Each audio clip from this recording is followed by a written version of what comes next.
Ang ating pong ipiprepare ngayon ay ang pinakasimpleng way ng pagluluto po ng udon noodle soup. Dahil nagkikrave nga po tayo, umpisahan na natin. Maggisa po tayo ng bawang. Hintayin lamang po natin mag light brown yung bawang. Mahilig po kasi ako sa bawang.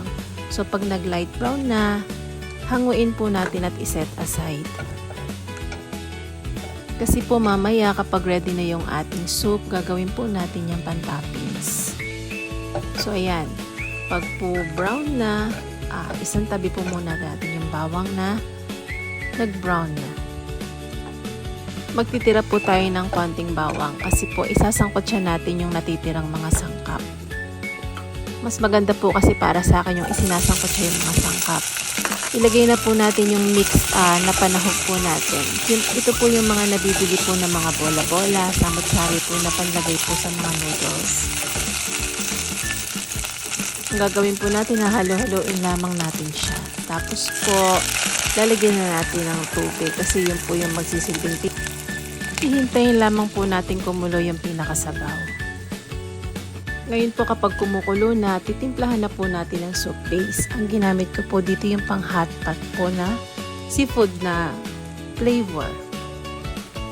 Napakasimple lamang po nung way nung paggawa natin ng noodle soup. Hayaan lang natin kulaan ng kulaan para po lumabas yung lasa po ng pinakasahog. Tapos po pwede na nating ilagay yung udon noodles. So ang ginamit ko po dito ay udon noodles. Nagkikrave po kasi tayo sa ganitong klase ng noodles. Tapos po, isinunod ko din agad yung enoki mushroom para lang po tayong nagha-hot pot. Hayaan lang po natin makulaan ng konti. Tapos ilagay na po natin yung ating bok choy. Masarap po kasi pag kumakain ng noodles, meron pong gulay at ito pong bok choy tamang-tama po para sa seafood noodles. Ilubog lamang po natin ng konti para po nun magpantay po yung luto. Kasi sandaling-sandali lamang po ito i-prepare. Halos ready na po yung ating noodle soup. Nakikita naman po natin na luto na rin po yung ating gulay. Ngayon po, ibabaw na natin yung itinabi po nating bawang kanina. Pampasarap po ito sa ating soup, noodle soup.